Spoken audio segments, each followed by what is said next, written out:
Hello everyone, welcome in, and thank you for joining me on another day of GrubHubbing.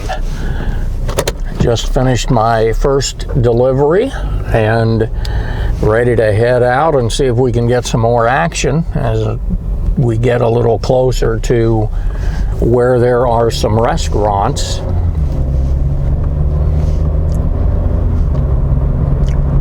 Well, hopefully today will be a lucky day because it is Friday the 13th. So far, so good.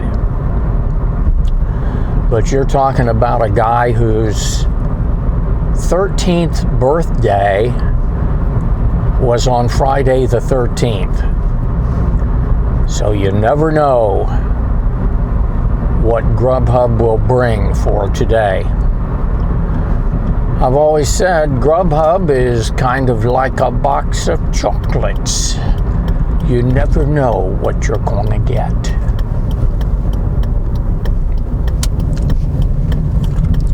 So I thought today I would give you my review of working with GrubHub. This is my review only. And you have to realize two things before I start. Number one, every market is different. The Youngstown, Ohio market is not a big market, and it's very spread out. You can't compare Youngstown, Ohio to Phoenix, Arizona, Tampa, Florida, or someplace where there's a big city involved. It's just not the same thing. GrubHub didn't even start in Youngstown until they were well established in all the larger cities in Ohio. So it's a smaller market. And then you have to realize why I'm doing GrubHub. I'm not doing it to make a living. So my expectations and my desires for GrubHub probably aren't the same as someone who's doing it full time or someone who is doing it because they really, really need the extra money. I like the extra money, but that's not the main reason that I do GrubHub. One reason I do GrubHub over, let's say, DoorDash or some of the others is mainly because I got in on the ground floor right when it first started 2 years ago, and I've just gotten comfortable with it. DoorDash wasn't in Youngstown at that time, neither were any of the other delivery services.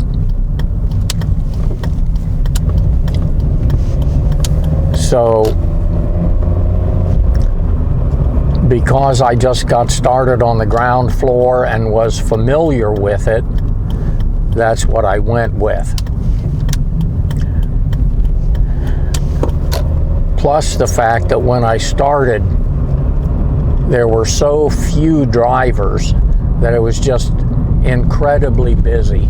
Everybody was trying it out. There wasn't any competition. So if people wanted meals delivered, they did it through GrubHub. And of course, GrubHub was in the process of getting started, so they were passing out all the promotional coupons.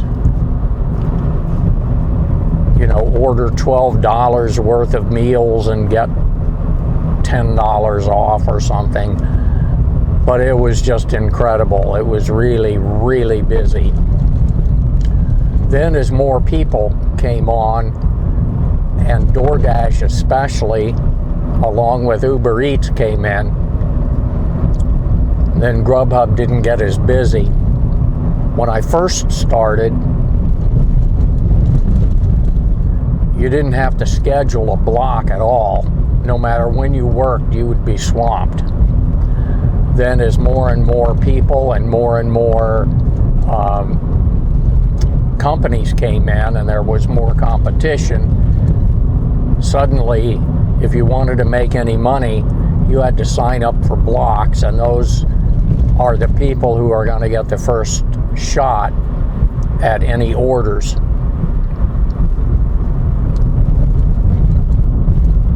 So things have kind of changed in the 2 years. One thing I like about GrubHub is that they have a minimum hourly guarantee of $10 an hour. So if you come in and you're not busy, you're still guaranteed $10 an hour. Now DoorDash, I can't speak of the others, DoorDash doesn't offer a minimum guarantee, but from what I've heard from people and what little I've run of DoorDash, I would say that you probably make more per delivery with DoorDash than you do with GrubHub. I haven't really been able to get blocks or been able to schedule with DoorDash, even though I have a 100% rating and everything. I haven't been able to schedule just because I haven't run it enough to really be able to schedule very much ahead, which is okay. I understand that.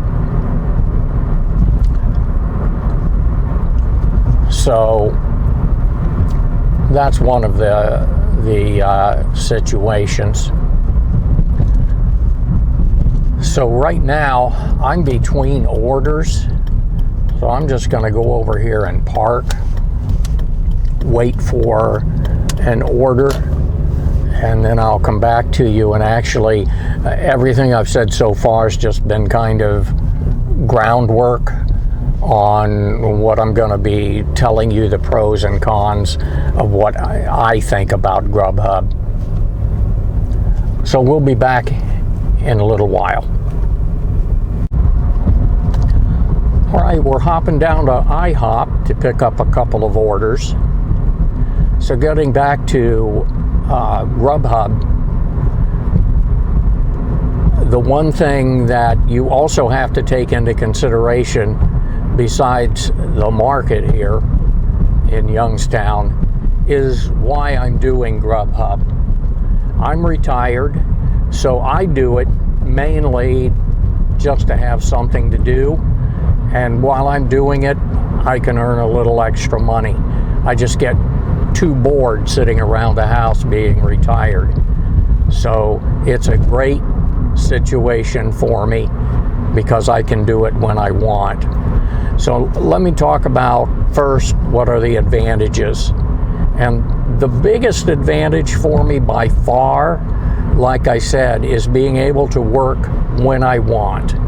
I do have to schedule in advance most of the time to be able to get any orders and make any money. But at least you can schedule a week in advance, and if you don't want to work the next week, you don't schedule. And if you do want to work, but you have some days that you have something else going on, you just don't schedule those days and you don't work. And then if it's busy and you can go in and work off block, then you can do that as well. So that's a huge advantage, is basically just being able to work when you want.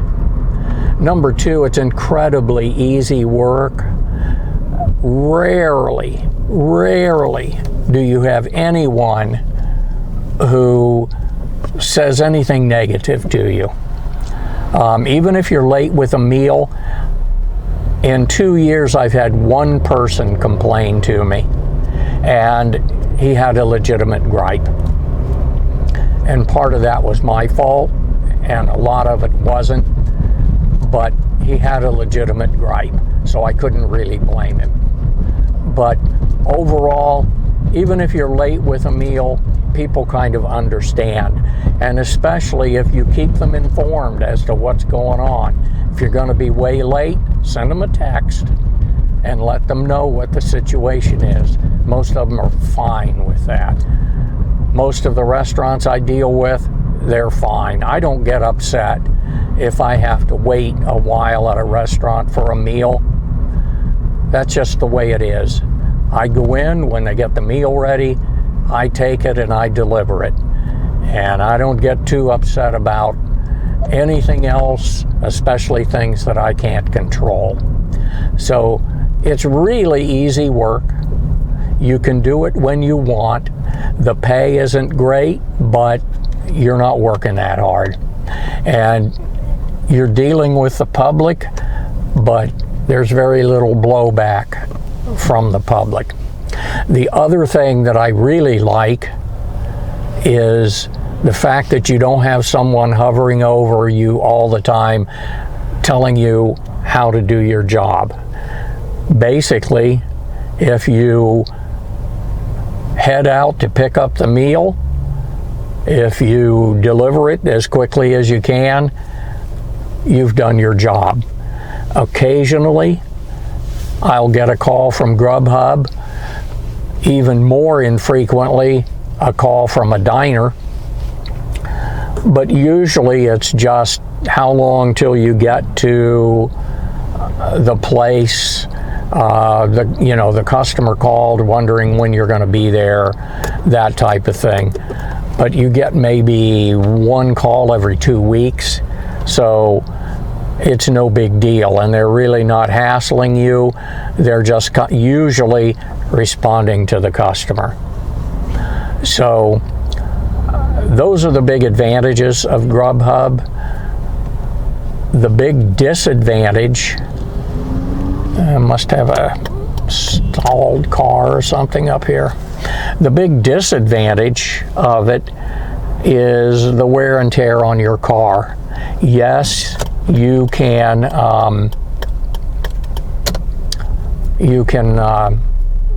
deduct mileage on your income tax. I see what it is.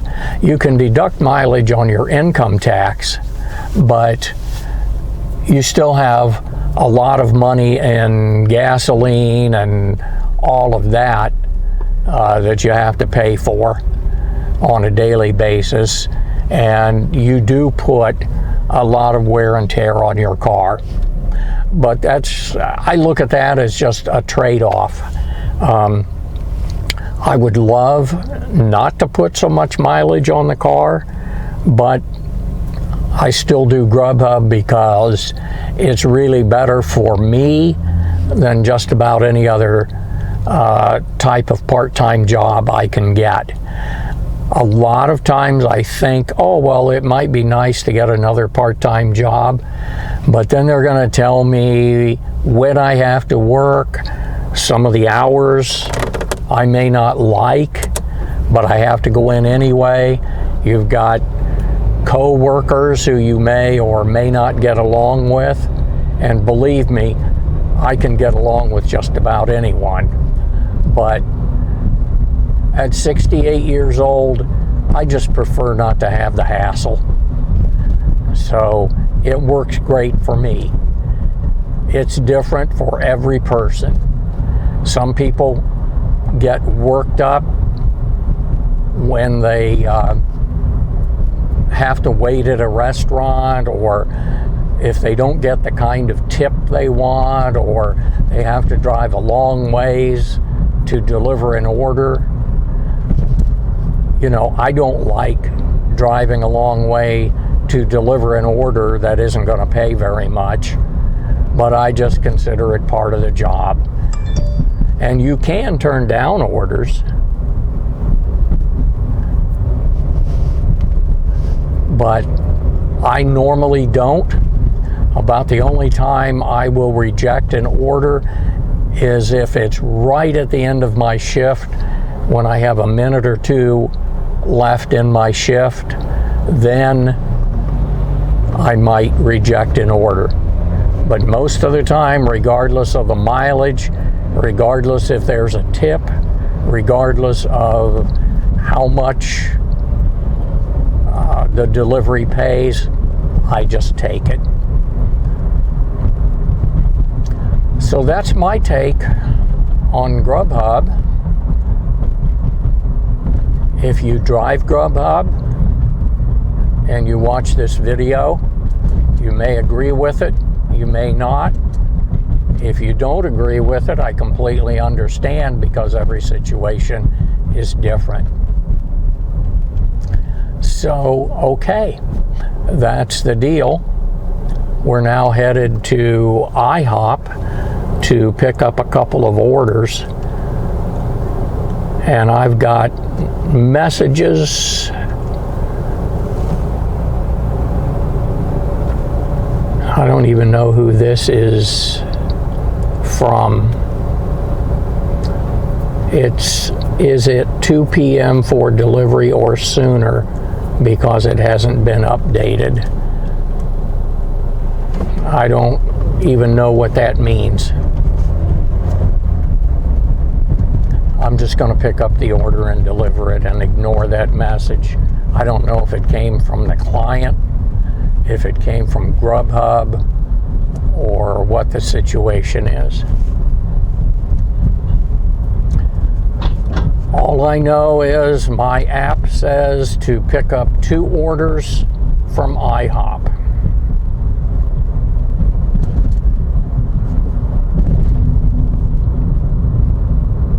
So we will pick them up.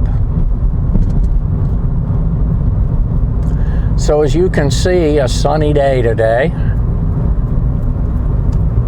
Nice to see the sunshine. It's windy. Hopefully it won't blow tiny blue all over the roadway.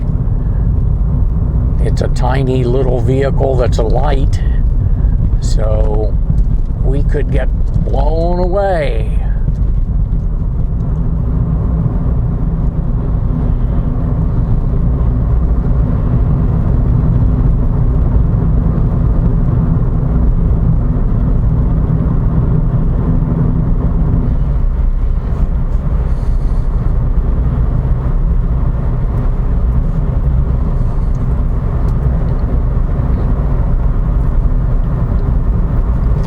Well, that's about all I've got for today. Just wanted to give you a review of GrubHub. So I do want to thank you so much for joining me today and spending a little of your day with me. I hope you all have a great day. Don't forget to like, comment, subscribe, and share. And we'll see you next time.